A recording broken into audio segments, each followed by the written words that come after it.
Hola, mi nombre es Héctor Esquivias. Bueno, damos inicio a esta videoconferencia del ciclo Impacto de las emergencias sanitarias sobre la salud mental. Son lecciones derivadas de la infección por COVID-19 y otras pandemias. Me acompaña en la conducción de esta videoconferencia la maestra Rocío Carmona. Rocío, nada más quisiera validar si te encuentras conectada. Aquí estoy, doctor. ¿Qué tal? Muy bien, muchas gracias, Rocío, por el apoyo en la conducción de todas estas videoconferencias. Y bueno, conocemos el impacto psicoemocional que tienen las crisis sanitarias o los desastres naturales en la población general. El brote de SARS en 2003 se asoció con un incremento en el trastorno de estrés postraumático, ya que conocemos el impacto que tienen los desastres naturales, las crisis sanitarias en el pasado. En 2003, cuando vivimos Alexia, ¿tomaste algo? De SARS, se asoció con un incremento en trastorno de estrés postraumático, en el estrés en Dije general, Alexa. en la angustia psicológica, tanto en pacientes como en médicos. En 2008, el 5% de la población que se vio afectada por el huracán Ike cumplió criterios para trastorno depresivo mayor un mes después de este huracán. Sin embargo, ¿de qué manera podemos medir el impacto psicoemocional de estos eventos con el fin no solo de reportarlos estadísticamente, sino con el fin de identificar a esa población y de brindar la atención que requieren en el momento oportuno? Y ese es el tema que nos convoca en esta videoconferencia, Rocío. Es correcto, doctor. Lo que usted nos plantea es muy importante. Justamente en la sesión anterior, en la primera emisión más bien de nuestro ciclo de videoconferencias, una persona apuntaba sobre cuál sería el beneficio o el uso de medir este impacto. Y es claro que la importancia de elaborar este tipo de instrumentos nos da pautas para reconocer, ya nos lo profundizarán las especialistas, da pautas para reconocer la existencia de algún trastorno, ¿sí? De que ese trastorno pueda ser diagnosticado de manera precoz y de la mano de esto venga un tratamiento y un pronóstico mucho mejor. De ahí la trascendencia de esta videoconferencia que escucharemos a continuación y que tiene por título Test de tamizaje en salud mental hacia una medida del impacto psicoemocional de la pandemia. Deseamos que esta transmisión tenga la mejor calidad porque sabemos la importancia del tema, el interés que tienen de escuchar a la doctora Rebeca Robles, a la doctora Silvia Morales Chainé, despejar las dudas que tenemos con el famoso test de tamizaje, para quién es esa. Hay muchas preguntas sobre esto y pues justo de eso vamos a hablar. Entonces, presento a la doctora Rebeca Robles García. Ella es coordinadora del Centro de Investigación en Salud Mental Global de aquí del Instituto Nacional de Psiquiatría Ramón de la Fuente Muñiz. Muchas gracias, Rebe, por acompañarnos. ¿Nos puedes escuchar? Sí, claro que sí, un placer estar con ustedes. Y nos acompaña también la doctora Silvia Morales Chainé. Ella es coordinadora del Centro de Formación y de Servicios Psicológicos de la Facultad de Psicología de la UNAM. Entonces, bueno, para esta videoconferencia que tenemos dos ponentes, vamos a escuchar primero a la doctora Morales Chainé, y después de ella nos dará su presentación la doctora Rebeca Robles y finalmente recibiremos las preguntas de ustedes o atenderemos a sus preguntas que nos vayan enviando durante las presentaciones. Muchas gracias por su participación. Entonces, muchas gracias. Gracias. Comenzamos, doctora. Claro que sí, bienvenidos, gracias por estar con nosotros. Quiero también agradecer a la doctora Rebe por darme también la oportunidad de colaborar con ella en esta estrategia de atención, decimos, psicológica de autocuidado. Para mí es una de las herramientas más importantes el poder de alguna manera aclarar que esta es una herramienta que surge en función de un trabajo ya previo que habíamos hecho en la Facultad de Psicología en la Universidad Nacional Autónoma de México para promover la salud mental en nuestra comunidad. Ustedes recordarán que por salud mental entendemos cómo vamos a poder incrementar las capacidades que las personas tenemos para afrontar las tensiones normales de la vida, para trabajar de manera fructífera y beneficiarnos no solo en lo individual o a mi familia, sino en la comunidad en la que me desenvuelvo. Ese bienestar que las personas pueden tener para enfrentar estas tensiones cotidianas, pues hoy día es una de las acciones que vemos altamente amenazadas ante el COVID-19 y en este marco es que con el Instituto Nacional de Psiquiatría tuvimos la oportunidad de crear, con base en la experiencia, una estrategia a la medida para promover salud mental y para prevenir las condiciones de riesgo a perderla ante el COVID-19. Es un evento que supera a aquellos que hemos vivido en otros momentos en el país, es decir, tenemos la experiencia de cómo manejar los sismos, tenemos la experiencia de cómo enfrentar inundaciones, prevenir riesgos de vida en las personas, pero evidentemente la pandemia por COVID-19 ha rebasado estas capacidades que tenemos para enfrentar y prevenir la pérdida de la salud mental. No solamente por el riesgo a perder la vida, por la incertidumbre que genera esta condición, sino que además se han sumado condiciones económicas, desempleo, pérdidas de amigos, de familiares, de colegas, y todo eso pues va generando este evento traumático que demanda de nosotras las personas una serie de habilidades y de estrategias que nos permitan enfrentar de mejor manera la situación actual. En este sentido, la condición por la pandemia, por la contingencia, por las condiciones económicas, desempleo que hemos mencionado, pues altera nuestro funcionamiento, produciendo primero pues algunas condiciones de estrés agudo. Como ustedes recordarán, sabemos que el estrés agudo está caracterizado por el reporte de pensamientos recurrentes de que la persona va a enfermar, por la presencia de pesadillas sobre la enfermedad, esta preocupación constante por la incertidumbre del fenómeno que estamos viviendo, esta serie de reacciones físicas, culpa, miedo ante lo que vivimos.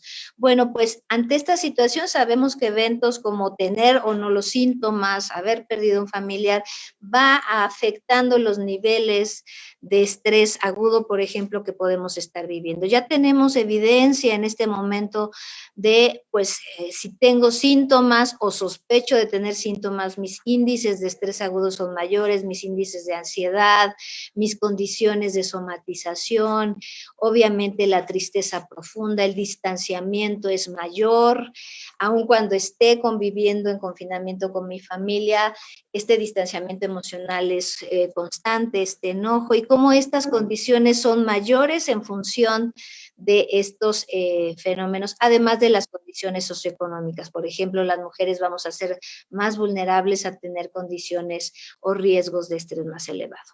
En este contexto surge esta aplicación, que es un instrumento que fue programado por la Dirección General de Atención a la Comunidad Universitaria, con el gran apoyo, decíamos, del Instituto Nacional de Psiquiatría, con los expertos también de la Facultad de Psicología. Es un instrumento de 84 reactivos que a través de una estrategia algorítmica va otorgando no solamente esta oportunidad a las personas de autoevaluar su condición. No es un instrumento diagnóstico, me permite evaluar mis riesgos a la salud mental en esta condición de contingencia y de la pandemia, y además me otorga retroalimentación automática en función de mis niveles de riesgo, en función de las condiciones que se identifican en el algoritmo, yo puedo recibir esta información. El instrumento se acota a las leyes de manejo de privacidad, con privacidad de la información, y además las personas nos dan su consentimiento también para ser contactadas en función de necesitar una intervención más especializada por el nivel de riesgo. Al día de ayer por la tarde teníamos más de 49,000 personas que habían ingresado a la estrategia, y de las cuales pues tenemos un amplio margen de público general, más de 28,000 personas. Comunidad universitaria, pues hemos hecho también la difusión importante al interior de nuestra comunidad, hay más de 10,700 personas, y personal de salud también ha sido un trabajo enorme, del cual ya la doctora Robles va a hacer más énfasis. Hemos tenido más de 9,900 personas que han ingresado. Esta herramienta está evaluando el triaje psicológico, los niveles de riesgo para cada uno de estos padecimientos que ustedes ven en pantalla. Es decir, podemos saber si la persona se colocó en un riesgo nulo, en un riesgo mínimo, en un riesgo bajo, en un riesgo medio o en un riesgo alto, en condiciones de violencia, ¿no? De depresión, de consumo de sustancias, de autolesión y suicidio, de ansiedad generalizada y estrés agudo, y para el personal de salud, burnout, cansancio por compasión, necesidades físicas y somatización. Como ustedes verán, es preocupante en esta primera etapa lo que podemos observar en cuanto a la cantidad de personas que se ubican en un nivel de riesgo alto por violencia. En esta situación vamos a encontrar violencia en todos los sentidos, violencia emitida, violencia recibida y violencia sexual. En segundo lugar, encontramos condiciones por consumo de sustancia, riesgo alto por uso de alcohol, tabaco y otras sustancias ilegales. En tercer lugar, depresión, condiciones de riesgo a padecer depresión. Y aunque en cuarto lugar encontramos autolesión y suicidio, observen que es preocupante la cantidad de personas que se encuentran en riesgo por esta condición.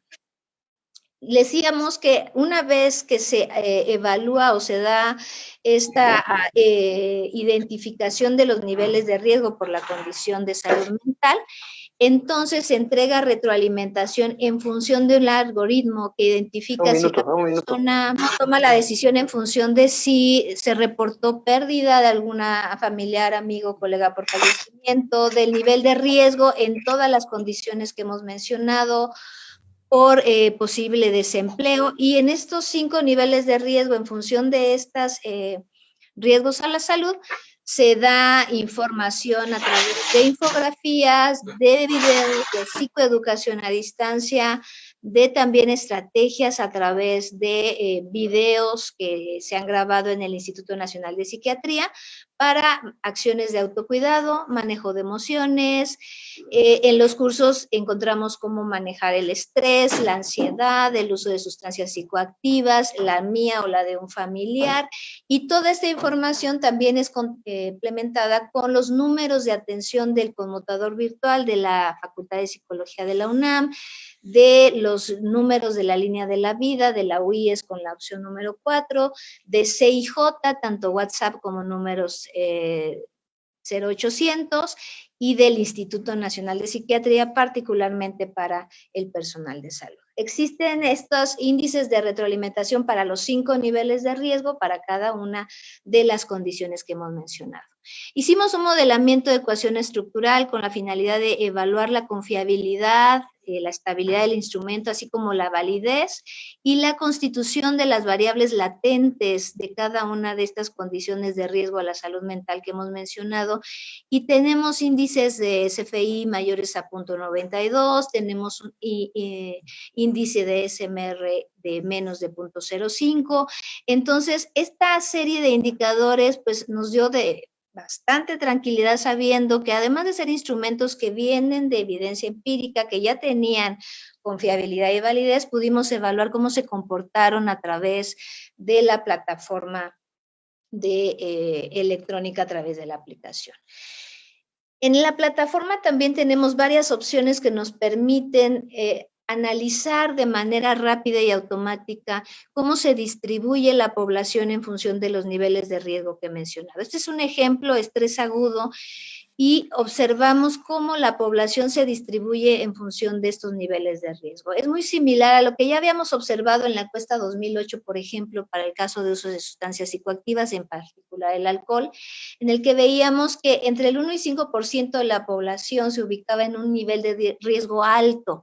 Eso implicaría que las intervenciones especializadas se tendrían que ubicar para esa población, que aquí en el ejemplo de estrés agudo ustedes observarán se encuentra alrededor de un 2%. 2% de la población en este momento eran 24,000 personas, es decir, 553 estarían requiriendo un nivel de intervención de tercer nivel para estrés agudo. Observen que el 27%, 24% se ubican en un riesgo nulo, riesgo mínimo o riesgo bajo, y entonces podríamos decir que para esta población la entrega de infografías, videos y cursos en línea correspondería al nivel de riesgo que están identificando a través de la estrategia. Estamos identificando que con base en la evaluación las personas consienten ser contactadas, Queremos saber si esas personas que dan su consentimiento para mantenerse en una intervención de segundo o tercer nivel a través de la intervención breve corresponden a este 2% o 18% de personas que sí están puntuando en niveles altos.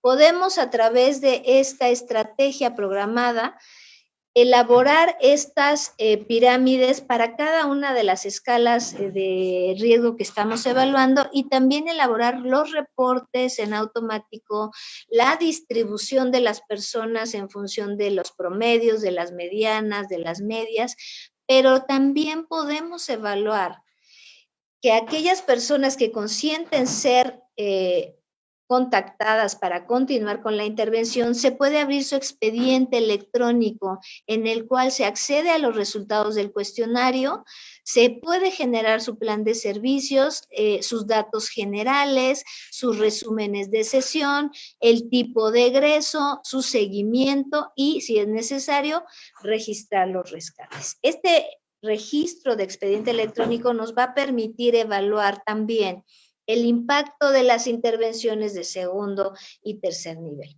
A la estrategia, por supuesto, se han sumado un gran número de profesionales de la salud de los 3 niveles, primero, segundo y tercero, porque la cantidad de personas que autorizan ser seguidas, que nos dan su consentimiento, va creciendo semana a semana. Este es la muestra hasta el día de ayer. Había más de 1,236 personas que habían consentido ser atendidas y por primera vez con esta estrategia podemos evaluar un tipo de brecha de atención. ¿Cuántas personas son atendidas de manera inmediata? ¿Cuánto tiempo tardamos en contactarlas y en poder darles su intervención de segundo o tercer nivel? Y observen que el día de ayer se habían atendido 1,215 de esas 1,236 y en espera teníamos 21. Estos registros se encuentran en tiempo real. Yo quise hacer esta presentación para no estarme cambiando de pantalla, pero observen que la cantidad de personas que están siendo atendidas del público general, de la comunidad universitaria y del personal de salud, se están atendiendo de una manera inmediata, rápida en los 3 niveles de atención. Este es el resumen de la cantidad de acciones que hemos realizado desde que se instauró el cuestionario y la estrategia de atención psicológica a distancia, que le hemos denominado de autocuidado, un servicio que va desde lo informal hasta lo formal, desde la atención comunitaria a través de las infografías, de los videos y de los cursos en línea, hasta el tercer nivel de atención a través del conmutador virtual. Estos son datos exclusivamente del conmutador virtual de la UNAM y noten que habíamos atendido con el gran apoyo de 473 profesionales de la salud de diversas instancias, el Fray Bernardino, el Instituto Nacional de Psiquiatría, la Facultad de Psicología, Campus CEU, FES Iztacala, esta serie de necesidades de atención. 43,000 de estas acciones obviamente son a través del cuestionario y de su retroalimentación inmediata, de las cuales en este momento 25,000 eran de comunidad abierta, 8,000 de comunidad universitaria, pero noten que al viernes pasado ya habíamos atendido 1,064 personas que habían dado su consentimiento y que se les llama a través del conmutador virtual a sus teléfonos autorizados para poderles dar a través del conmutador virtual la atención psicológica a distancia. En el conmutador, cada persona puede y nos da la autorización de ser seguida a través de la supervisión de los responsables del servicio de atención psicológica a distancia. En segundo nivel de atención y en tercero se habían atendido más de 3,000 personas, de las cuales 2,680 habían sido atendidas por estrés agudo o postraumático, ansiedad y consumo de sustancias. Y más de 870 en el tercer nivel de atención por violencia y riesgo de autolesión y suicidio. Yo quiero, reitero, agradecer porque sin el esfuerzo de todas las instancias que se han sumado a la estrategia, no podríamos estar llegando a la cantidad de comunidades a las que estamos llegando. Como ustedes notarán, sí, gran parte de la población que está ingresando a la estrategia viene de la Ciudad de México, del Estado de México, pero tenemos también población de América Latina y de otras partes del mundo. Yo lo voy a dejar hasta aquí porque le corresponde ahora a mi estimada doctora Robles complementarnos y darnos toda la información valiosísima del personal de salud. Con mucho gusto, muchas gracias. ¿Me escuchan bien todos? Sí, la escuchamos, doctora. Muy bien. Pues lo que me toca ahora presentar a mí es esta partecita del tamizaje que es específica para el personal de salud. Es decir, en el personal de salud se evaluó, además de todo lo que se evalúa para población general y universitaria, que ya nos describió muy bien Silvia, unas condiciones que son, digamos, exclusivas del personal de salud que está atendiendo a las personas con COVID y a sus familiares. Ahorita vamos a ver de qué se tratan, pero eso es de lo que yo les voy a platicar en estos minutitos que nos quedan de la conferencia. Bueno, quiero platicarles que además de la ansiedad, la depresión, el consumo de sustancias, etcétera, todo lo que nos mencionó la doctora Morales Chaine, en el grupo de personal de salud frente a COVID-19 estamos evaluando básicamente una entidad adicional denominada como burnout o desgaste profesional. Esa ha sido una de las traducciones más utilizadas al español. Necesitábamos evaluar justamente esta característica o este problema de salud mental extra en el personal de salud porque sabemos que el desgaste profesional o burnout es una condición que es frecuente ante alto estrés en el trabajo y estábamos pensando que iba a ser por eso muy necesario monitorear cómo se iba comportando este problema a lo largo de la contingencia por COVID. Por supuesto que necesitábamos para incorporar este monitoreo una medida muy breve, ¿no? Cuando nosotros estábamos desarrollando el tamizaje junto con Silvia y toda la gente que participó para hacerlo posible, pues teníamos la tarea de escoger sí medidas muy sensibles y específicas y con adecuadas propiedades psicométricas para poder evaluar los constructos que queríamos evaluar, pero el reto es que fueran muy breves, porque queríamos evaluar muchas cosas, tanto en la población general como en el personal de salud, para entender sus necesidades y ofrecerles atención, pero teníamos que lograr que nos contestaran, ¿no? La mayoría de las personas, y tenía que ser algo muy breve, sobre todo cuando pensamos en personal de salud que tiene jornadas laborales muy prolongadas ante esta problemática. Y entonces queríamos que no pasara de verdad de 10 minutos el tamizaje. En realidad se contesta en 5 o 7 minutos. Logramos el cometido, ¿no? Y entonces nos pusimos a buscar pues estas medidas muy breves. Y a mí me da mucho gusto poderles presentar la que encontramos que era ideal para poder determinar el riesgo alto de burnout o de desgaste profesional que creemos que se puede emplear, no solamente para tamizarse el riesgo al burnout, también es posible determinar riesgos para otros problemas de salud mental en el personal médico. Es una medida muy adecuada, ¿no? Y bueno, es además de solo 7 reactivos, ¿no? Y entonces nos permite tamizar y también nos permite evaluar gravedad, es decir, la podemos utilizar también para poder ver el impacto de nuestras intervenciones, si es que bajan estos puntajes, ¿no? A puntos de corte inferiores a los que determinan riesgo para problemas de salud mental. Aquí tienen esos 7 reactivos. Por supuesto, esto implica, como ustedes saben, mucho trabajo atrás por parte del autor de la escala, ¿no? Para lograr que con 7 reactivos se capte una dimensión tan compleja como el burnout y el malestar ante el trabajo médico. Lo que es bien interesante de esta medida en relación con otro tipo de medidas que miden desgaste profesional es que está vinculada al trabajo médico, al trabajo del personal de salud. Y es que el burnout puede ocurrir también en otro tipo de profesionales, ante otro tipo de trabajos. Es decir, el burnout puede presentarse ante el desgaste, ¿no? Por distintos tipos de trabajos que implican la interacción y el servicio a otros seres humanos que están sufriendo por alguna razón, ¿no? Entonces, muchos profesionales pueden experimentar burnout. Cuando se hace por el trabajo médico, tiene características muy, muy únicas, porque va a estar pudiendo predecir la presencia de otro fenómeno más complejo que se denomina fatiga por compasión. Y es cuando, además de burnout, el profesional de la salud que ha tenido mucho desgaste de empatía con personas en alto sufrimiento, presenta no solo los síntomas de burnout, sino también de estrés postraumático secundario o trauma vicario. Entonces es como muy importante tener una medida de burnout que sea especial para el personal de salud. Y es esta.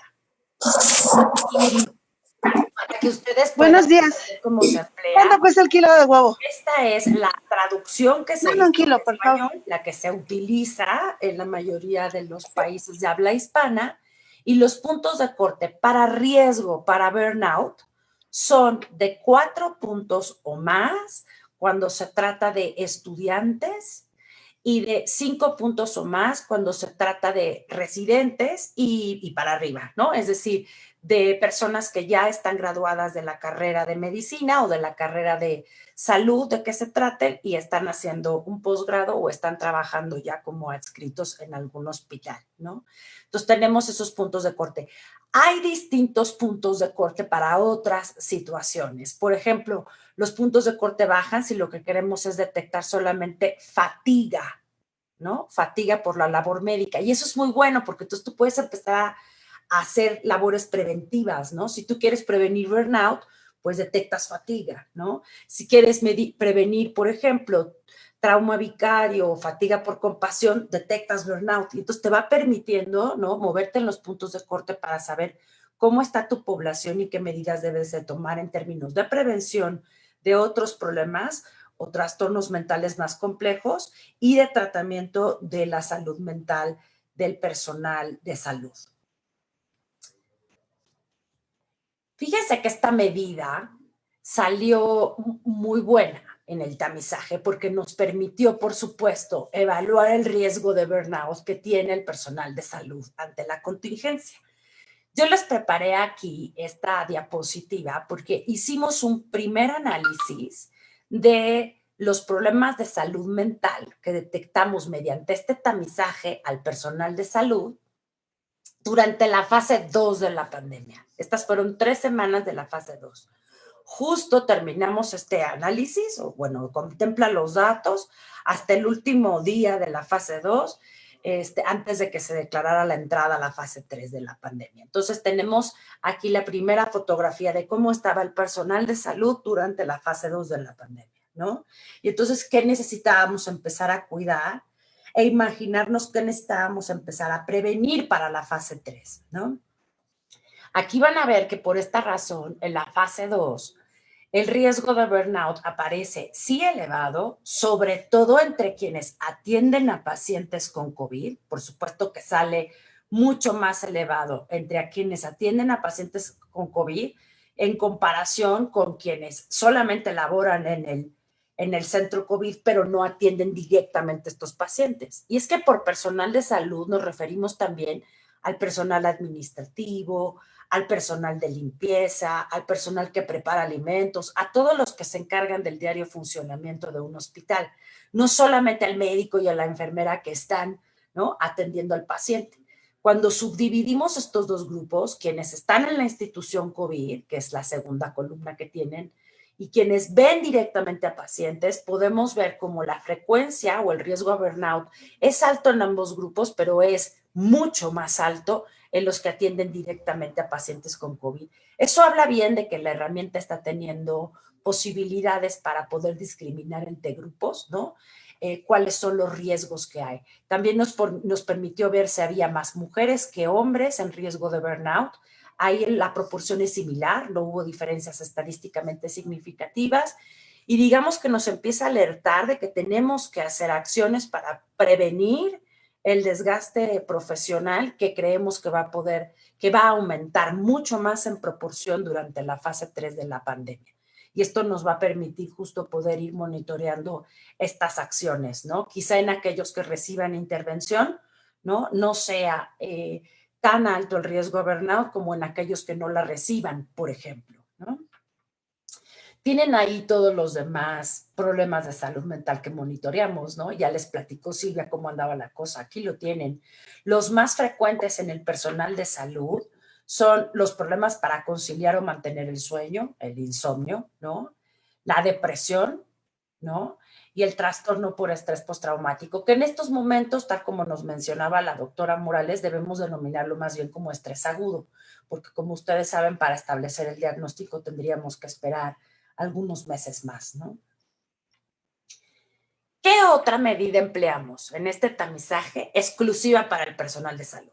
Además de esta del burnout, que nos permite poder ver cómo está el desgaste profesional de nuestro personal sanitario y poder prevenir, quizá mediante tratamiento, la fatiga por compasión y consecuencias más graves de estas problemáticas, como la deserción, ¿no? Tal cual hay que decirlo. Mucha gente que tiene altos niveles de burnout y fatiga por compasión termina incluso por desertar los estudios como personal de salud, ¿no? Por ejemplo, la carrera de medicina o incluso la profesión como personal de salud. Y por supuesto que queremos prevenir todas esas cosas si es que queremos hablar de una recuperación y de una nueva normalidad, ¿no? Bueno, pues la otra cosa que evaluamos que nos parecía indispensable, además de problemas de salud mental que tenía la población, el personal de salud laborando en estos momentos para poder atender pacientes con COVID, queríamos evaluar qué necesitaban, ¿no? ¿Qué percibían ellos como necesario? ¿Y de dónde escogimos estas necesidades para evaluar? Pues las escogimos de la literatura que teníamos en donde ya había ocurrido, ¿no? La pandemia. Específicamente, lo que más empleamos fue literatura de China, que como ustedes saben, ahí es donde comenzó esta pandemia, ¿no?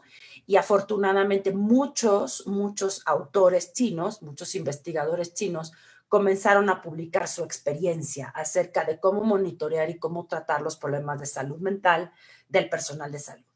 Y lo que dijo este hombre, Chen, tal cual en este artículo fantástico que salió en The Lancet, fue de los primeros en salir acerca de problemas de salud mental y tratamiento para estos problemas en el personal de salud. Fue que cuando les ofertaron sus maravillosos servicios de intervención en línea a todo el personal de salud, lo que dijo el personal de salud fue, no, muchas gracias, no necesitamos eso, necesitamos otras cosas. Necesitamos equipo de protección, necesitamos más personal que nos ayude a atender a pacientes COVID, necesitamos que ustedes como expertos de salud mental nos ayuden a atender a los pacientes y familiares de esos pacientes que tienen necesidades psicológicas bien importantes, etcétera, etcétera, etcétera. Empezaron a decir el personal de salud, antes de tus intervenciones psicológicas necesitamos todas estas cosas. Y entonces nosotros, con esta experiencia china, lo que hicimos fue hacer este instrumento para evaluar 13 necesidades que se habían estado detectando en China, pero también en España e en Italia. Ahí no fue por publicación de artículos, sino por contacto directo con los encargados del personal de salud. Y entonces, bueno, complementamos esta lista y surgió este pequeño instrumento o lista de necesidades que también aplicamos a todo el personal de salud. Por supuesto que sé que ahorita no ven estas necesidades cuáles están ahí. Ahorita vamos a pasar un poco más lentamente sobre cada grupo de necesidades para que ustedes vean qué preguntamos. Lo que quería es darles como un pantallazo de cómo sería el cuestionario para que vean cómo es que lo completó el personal de salud. Si nosotros dividimos estas 13 preguntas, ¿no? Vamos a tener como grupos de preguntas, ¿no? Y entonces, como para facilitar la exposición de esta medida, lo dividimos así, en el grupo de preguntas que hablan acerca de la necesidad de personal y de equipo especializado, ¿no? Y entonces, por ejemplo, vamos a ver aquí cómo evidentemente también todas las necesidades fueron mucho más frecuentemente puntuadas en extremos, es decir, que dijeran que lo necesitaban mucho o extremadamente, por el personal que atiende pacientes con COVID directamente, ¿no? Entonces me voy a centrar como en ellos para que ustedes vean cuáles fueron las necesidades más frecuentes en nuestra población de personal de salud mexicano. Y entonces empezamos a ver, por ejemplo, que lo que más nos pedían, ¿no? Más del 50% del personal de salud que trabaja atendiendo directamente a pacientes con COVID, nos pedía equipo y personal para el tratamiento de esta enfermedad.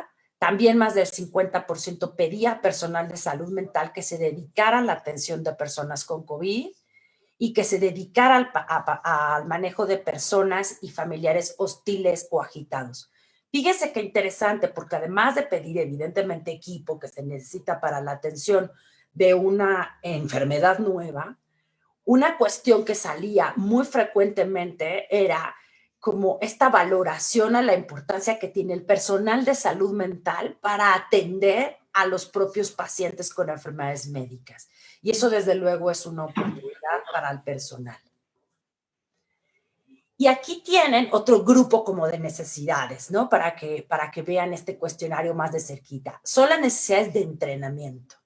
Y otra vez se repite aquí, fíjese qué interesante, ¿eh? Más del 50% del personal de salud que se dedica a la atención directa de pacientes con COVID pide no solamente a profesional de salud mental para tratar los problemas emocionales de sus pacientes y de los familiares, sino también capacitación para ellos poder hacerlo. Es decir, están viendo que realmente hay mucha necesidad, ¿no?, de brindar atención en salud mental a sus pacientes con COVID, ¿no?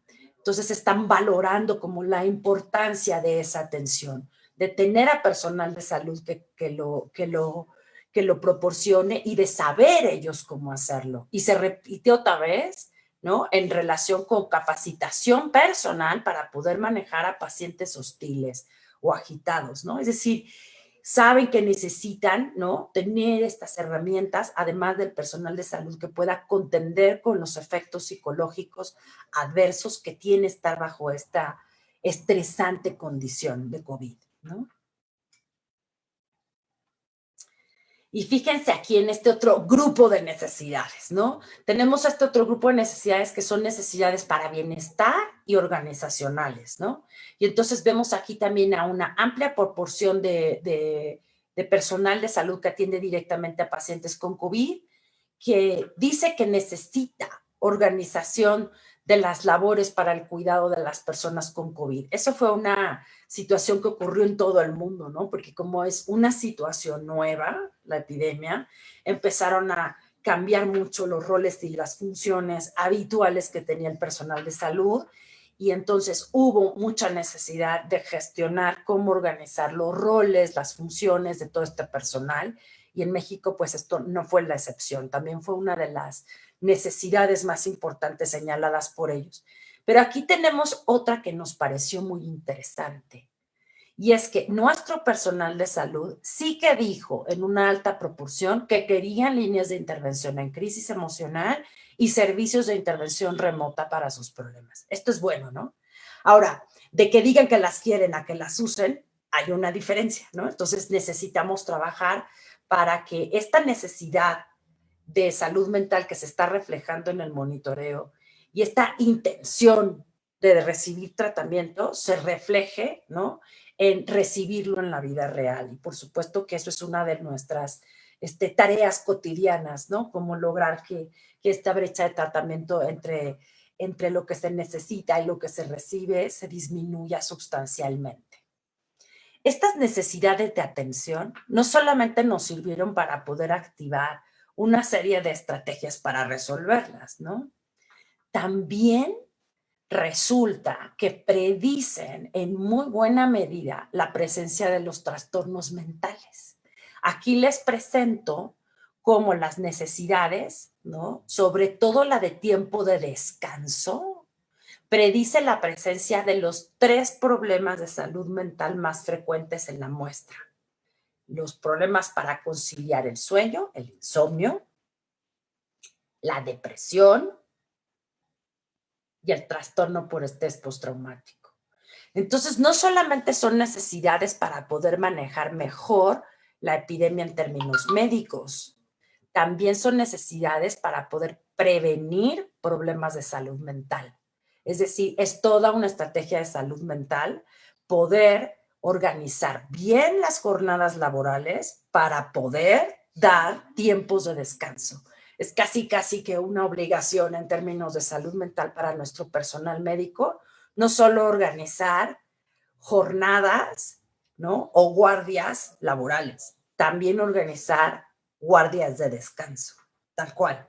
Eso va a permitir no solamente que haya menos errores médicos, sino también menos probabilidades de presentar problemas de salud mental. Y entonces, ¿qué ventaja tienen ustedes de promover el uso del tamizaje para que el personal de salud identifique sus riesgos a la salud mental por aquí? Pues ya lo explicaba muy claramente la doctora Silvia Morales, que entonces, a partir de los diferentes riesgos que se detectan, se oferta una atención gratuita y experta. Tenemos conformado para esto una serie de clínicas virtuales con especialistas para atender cada uno de estos problemas de salud en el personal de salud. Ya les explicó Silvia toda la oferta de tratamiento para población general y para población universitaria, pues también la hay para el caso del personal de salud, ¿no? Por ahí escuchaba una de las inquietudes del auditorio que le preguntaban al doctor Molina acerca de estos escasos servicios de salud mental para la población general. Bueno, pues ustedes pueden hacer llegar a la población general, ¿no?, al personal de salud y a los estudiantes universitarios este tamizaje para que identifiquen sus riesgos a la salud mental, y no solamente para eso, sino para que puedan recibir tratamiento gratuito y experto para los problemas que se detecten. Estas son las clínicas que tenemos conformadas para atender de manera gratuita y experta al personal de salud. Tenemos una clínica para atención de crisis emocionales, de riesgo suicida y de sintomatología grave, porque sabemos que pueden exacerbarse trastornos mentales o también surgir problemas mentales graves con síntomas psicóticos, con riesgo suicida que requieran intervenciones incluso hospitalarias. Esta clínica está manejada básicamente por el Instituto Nacional de Psiquiatría. Se cuenta con un directorio para poder referir hospitalización en caso de que el personal de salud no radique en la Ciudad de México o en la zona metropolitana, sino en otro estado de la República. Hay también una clínica virtual para el tratamiento de consumo de sustancias, que también es muy frecuente, sobre todo en los hombres, como método de afrontamiento del estrés ante esta epidemia. Está manejada por expertos también, un grupo de adictólogos que pueden tratar incluso casos muy graves con patología dual, y para los casos menos graves, que se determinan con una evaluación de ASIST, de tamizaje para gravedad, puede determinarse otros canales de tratamiento. Básicamente estos otros canales para casos no graves los coordina el Centro de Integración Juvenil. Para ansiedad, depresión y somatización hay otra clínica. Aquí se manejan a pacientes que ya no tienen riesgo suicida, que ya fueron manejados principalmente por este problema por la primera clínica y entonces referidos a un tratamiento cognitivo-conductual de probada efectividad para estos problemas. Y también tenemos otra clínica para prevención y atención del burnout, la fatiga por compasión y el estrés postraumático, que son todas estas formas graves de estrés crónico en el personal de salud que requieren tanto prevenirse como atenderse si están presentes. Por supuesto que nuestra fuente principal para referencia a estas clínicas es el tamizaje, aunque hay otras fuentes de referencia, como esta difusión directa que les estoy dando yo, ¿no? Y bueno, pues esperamos que a ustedes les resulte atractivo promover este tamizaje, realizarlo y continuar con esta labor de monitorear y de ofertar tratamiento a quien lo necesita. Muchas gracias. Muchas gracias, Rebe, por tu presentación. Te pedimos, por favor, dejar de compartir la pantalla. Muy bien, muchas gracias, Rebeca, por tu presentación, doctora Morales Chainé. Y antes de pasar a las preguntas, únicamente quisiera puntualizar que estos test son autoaplicables, que son muy breves, que son sencillos y que, como ya lo mencionó ahorita Rebe, tienen además los puntos de corte para poder brindar atención escalonada. ¿No? Sabemos que no es lo mismo la fatiga que el burnout, y entonces esto se puede identificar al final en los resultados de acuerdo con la puntuación que se obtiene. Y de esta manera, identificar y brindar una atención especializada y un tratamiento efectivo de acuerdo a la gravedad de los síntomas que está presentando. Quisiera, con el fin de tener mayor claridad sobre esto, hemos compartido en el chat, ustedes van a ver 2 ligas a test de tamizajes. Entonces, para que no nos confundamos, quisiera yo puntualizarles. Hay una liga que se llama tamizaje.psicologiaunam.com. Este es un test de tamizaje que se realizó, entiendo yo, de manera inicial y era únicamente para identificar estrés agudo. Sin embargo, el link que se llama www.misalud.unam.mx, que nos está compartiendo la doctora Morales Chainé, es mucho más amplio, se ha desarrollado ya en el avance de toda la pandemia, entonces está midiendo ya todas estas otras condiciones que nos mencionó ahorita Rebe y la doctora Morales Chainé. Ambos, corríjanme si si es incorrecto, pero entiendo que ambos están dirigidos tanto para población general como para profesionales de la salud. Entonces nosotros abrimos la aplicación, abrimos el link y colocamos si somos profesionales de la salud o si somos población general. ¿Es así? De acuerdo. Pues muchas gracias por su Nada más reiterando, mi querido, dígame, primero, el que me dice, el que se llama tamizaje fue el original en marzo y obviamente está disponible, pero sí la recomendación es que utilicemos el que ahorita hemos mencionado, el de misalud.unam, porque ahí sí tenemos todo este amplio margen, es el que nos referíamos que tiene 86 reactivos, que se contesta en 5 minutos, que nos da toda la información, inclusive preguntaban por ahí respecto a si se ha aplicado enfermería, ahí es donde tenemos toda esa capacidad de evaluar todos estos niveles de riesgo y por perfil. ¿De acuerdo? De acuerdo. Muchas gracias, doctora, por la aclaración sobre los test. Y bueno, Rocío, creo si tenemos preguntas. Tenemos bastantes preguntas, doctor. Entre ellas, bueno, pues la solicitud de compartirles el instrumento, ya hizo la labor el área de difusión de poner la liga. También piden la validación. Nos comenta Evelyn que le encanta el instrumento, le gustaría hacer un mapeo de población en Tijuana o bien a nivel sector maquilador, le urge. También nos comentan que qué bueno que sea corto por el tiempo y por las ganas de las personas para resolverlos. También Mayra Selene cuestiona, ¿están en el proceso de validación del instrumento? Silvia, ¿quieres tú responder esta? Porque claro, como comentábamos, sí, obtuvimos por alfa de Cronbach mayor al 95% de confiabilidad, obtuvimos un análisis factorial exploratorio donde hubo más del 65% de variancia explicada a partir del instrumento, con cada uno de los factores distribuidos como se esperaba, y se hizo un modelamiento de ecuación estructural para validar las variables latentes que hemos estado mencionando y que se conformó con designaciones mayores al 70% a cada factor y con índices de bondad bastante elevados. Nos sorprendió, no porque no viniera de muy buenos instrumentos, sino que se comportara tan bien, es algo que nos encantó y nos sorprendió. Ya tiene validez, en breve esperemos esté saliendo el artículo, ya lo enviamos, ya fue revisado, ya se hicieron las correcciones, esperemos que pronto esté disponible. Gracias, doctora Silvia. También nos comentan, quisiera saber qué instrumento puedo emplear en este momento, porque estamos en un hospital COVID atendiendo a personal de salud. ¿Qué instrumento les recomendarían? Este sería el ideal.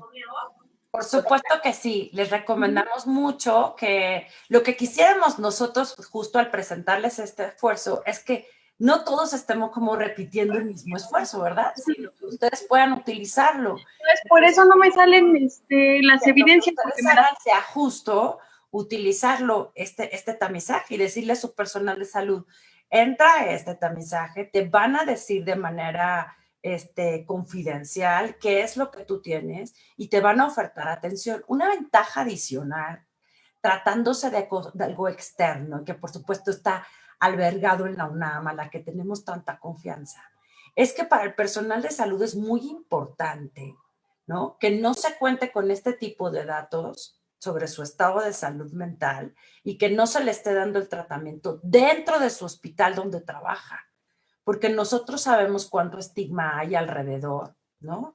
De ser portador de un problema de salud mental.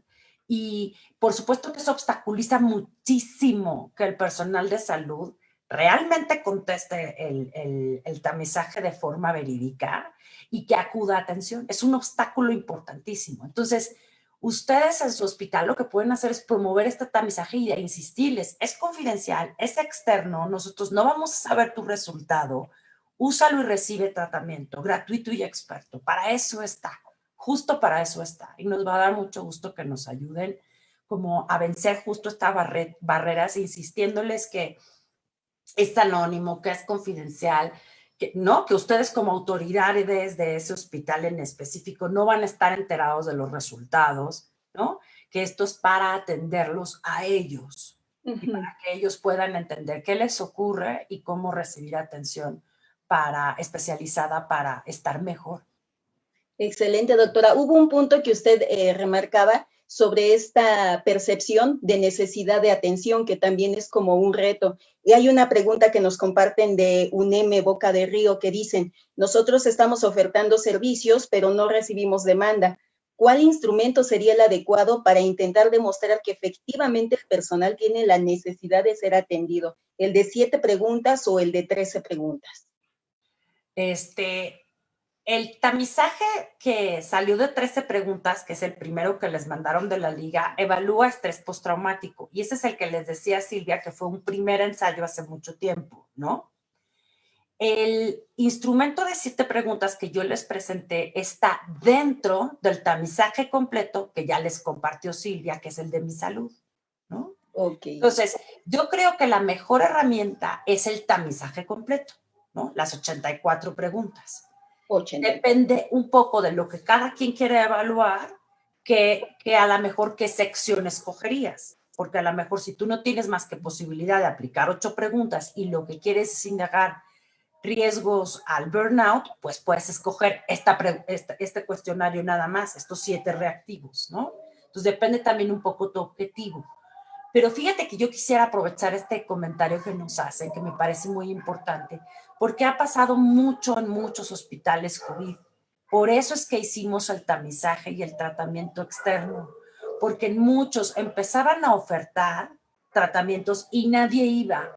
Y la razón por la que no van es estigma y miedo a repercusiones por si alguien del propio hospital sabe que tienen un problema de salud mental. Por eso es que les insistimos mucho. Lo mejor que pueden hacer es promover este tamizaje y atención externa al hospital. Es mucho más fácil que de esa manera el personal de salud se anime a contestarlo y acudir a atención. Excelente, doctora. Es muy difícil que lo hagan en su propio hospital. Muy bien, gracias, doctora.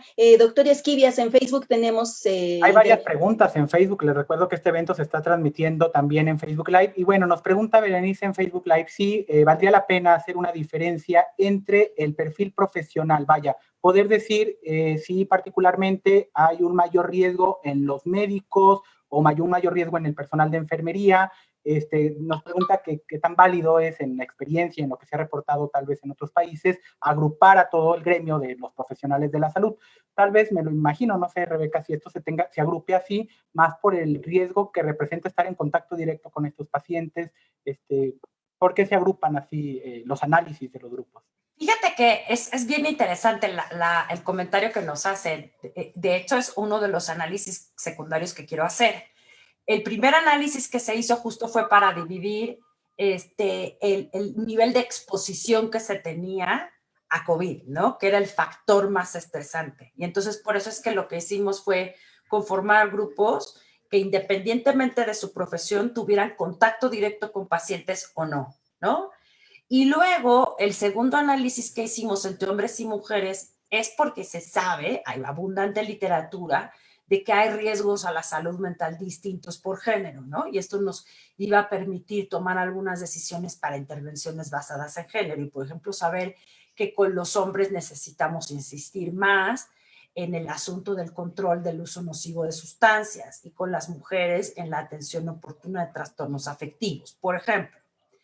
Pero sí es cierto esta otra parte que nos mencionan, y es así como que lo que yo quisiera es tener tiempo para poder hacerlo ya, porque tenemos además una muestra de personal de salud muy variada. Y fíjate, contestaron muchísimas enfermeras, muchísimos psicólogos, que también son personal de primera línea en esta contienda, y vaya que lo son, ¿no? Muchísimos médicos y muchísimos estudiantes de medicina. Entonces, al menos entre esos 4 grupos, alcanzamos más de 1,000 personas para hacer comparación de los problemas de salud mental y las necesidades que tienen por grupo. Es mi siguiente tarea y quiero hacerla, no sé, a más tardar en esta semana, porque me gustaría mucho poder justamente entender también por perfil profesional qué necesita cada quien. Y supongo que hay buenas razones para pensar que van a necesitar cosas distintas. Por ejemplo, que los psicólogos van a pedir mucho más entrenamiento para poder contender con los problemas emocionales de los pacientes, ¿no? Que a lo mejor las enfermeras van a pedir mucho más equipo y entrenamiento para el uso de medidas de protección, ¿no? Porque son las que están más expuestas al contagio, porque pasan más horas con pacientes y pasan más horas con pacientes graves, ¿no? Están en las unidades de terapia intensiva, etcétera. Entonces sí puede haber necesidades distintas. Voy a hacer el análisis y de hecho, Héctor, quiero que sea uno de los artículos que manda esta convocatoria de salud mental para el volumen de COVID, ¿no? Para que podamos empezar a publicar información sobre nuestro país y lo que nosotros necesitamos para atender a nuestro personal de salud. Muchas gracias, Revi. Recordarles a todos que el conocer los datos depende de nosotros mismos, de participar y de hacer, convocar a los demás, proporcionar el link a nuestros colegas para que participen en la encuesta. Es la única manera de poder brindar la mejor atención, ¿no? Tenemos otra pregunta, doctor. Adelante, Rocío, con las preguntas. Vamos a tratar de responder algunas preguntas en los pocos minutos que nos quedan por concluir, puesto que ya estamos un poquito demorados en el tiempo. Muy bien, sí. Nos comentan aquí, tomando en cuenta la revisión de la literatura internacional que ustedes han hecho, que recomiendan para el personal de salud mental en cuanto a dar atención a pacientes con COVID. Si hay algún dato en la literatura que ustedes han revisado. Si quieres, yo nada más brevemente, y aprovecho esa pregunta, Rebe, porque Rebe es la expertaza y por eso las clínicas virtuales, es que nosotros gratamente también nos sorprendimos cuando empezamos a trabajar en el ámbito, pues que las recomendaciones prioritarias eran de atención virtual. En este momento, gran parte de la literatura, tanto en personal de salud como en población abierta, ya están publicando el apoyo psicológico de forma virtual, remota o a distancia.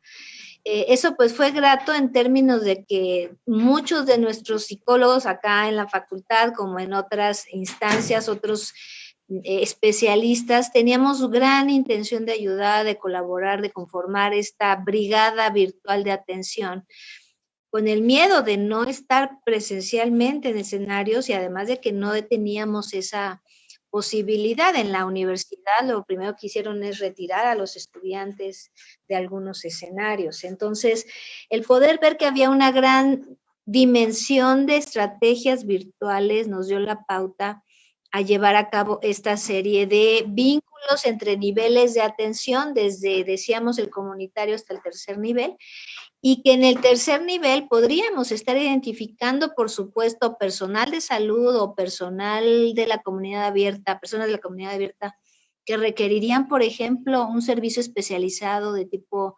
residencial o por internamiento, y ahí estamos teniendo todo el apoyo de las instancias para llevarlo a cabo en el segundo y tercer nivel de forma presencial, pero lo que estamos tratando es de eficientar, que lleguen a presencial, a internamiento especializados en el tercer nivel, conforme los niveles de riesgo para no saturar los servicios y con ello cuidar también al personal de salud y a todo el mundo del contagio y de la diseminación del COVID-19. No sé, doctora, si... Está perfecta la respuesta, no puedo agregar más nada. Mil gracias, Silvia. Al contrario, doctora. Muy bien. Una pregunta más. Nos cuestionan si los profesionales al momento de conocer sus resultados pueden saber qué nivel de afección tienen. Así es, el instrumento, recuerde, no es un instrumento etiquetante o estigmatizante, no te va a decir, ay, padeces depresión, no. Lo que te va a decir es, de acuerdo a lo que has respondido, la recomendación es que hagas A, B y C, aquí va la información, llama a tal teléfono, y eso se hace conforme los niveles de riesgo. La idea es que esta estrategia también está luchando contra el estigma, como ya lo decía la doctora Rebe, y no solamente el personal de salud, la comunidad abierta teme aceptar que necesita ayuda, Claro. teme aceptar que puede encontrarse en una condición de riesgo a la salud mental y no piden ayuda. Por eso a veces vemos que los consentimientos, aunque son bastantes, creo que deberían ser más en función de identificar mi nivel de riesgo. Y esta estrategia lo que está procurando es autocuidado, identifica tus riesgos. Aquí está todo esto, lee, estudia, trata de identificar a fondo qué puedes hacer para prevenir que empeore, pero si necesitas ayuda, levanta la mano y llama, marca al teléfono que te toca marcar, porque es muy importante que podamos acercarnos, interrumpir la progresión, apostarle a que se puede interrumpir la progresión en las condiciones de salud y se puede dar atención lo más inmediata posible, reduciendo esa brecha de atención para prevenir que podamos correr un riesgo más elevado. Excelente, que la gente comprenda que no está sola, tiene alternativas. Doctor, ya estamos sobre... Gracias, doctora. Doctor, ya estamos sobre el tiempo y usted me dice, ¿seguimos con más preguntas o...? Muchas gracias a todos por su participación. Si me permite, nada más un comentario breve porque vi algunas de esas preguntas en el chat. La colaboración la estamos promoviendo entre instituciones, no para tener acceso a los datos. Recuerden que estamos regidos por la privacidad de datos personales. No podemos decirle a la institución, aquí están los datos de tu personal, no. Pero sí podemos colaborar asesorando respecto a, haz la estrategia, promuévela en tu personal, que la gente se autoevalúe, que las personas o el personal de salud identifique sus niveles de riesgo y pida ayuda, se acerque a la atención. Y sí podemos monitorear y aprovechar con la colaboración entre instituciones las estrategias a llevar a implementarse en sus escenarios para promover la salud mental. Muchas gracias, doctora. Muchas gracias a ambas por su participación. Y bueno, ya únicamente a manera de cierre, había varias preguntas en las distintas plataformas en las que se está transmitiendo esta videoconferencia sobre si este tipo de test, de tamizajes, se pueden aplicar a poblaciones específicas. Nos decían, por ejemplo, la personal que trabaja en seguridad dentro de los hospitales, a docentes, que también es todo un tema, el trabajo docente a distancia. Y bueno, a todos ellos recordarles que, por supuesto, que lo pueden responder como población general a la hora de que ingresan a cualquiera de estos test. Muchas gracias, doctora Morales Chainé, por su participación, a la doctora Rebeca Robles también por esta iniciativa, por brindarnos este apoyo a todos los profesionales de la salud, por tener esta visión de integrarnos a todos los que formamos el equipo de salud. No tengo palabras como agradecerles. Muchas gracias también a todos los que se han conectado a esta videoconferencia. Gracias, Rocío, por acompañarnos en la conducción de la misma.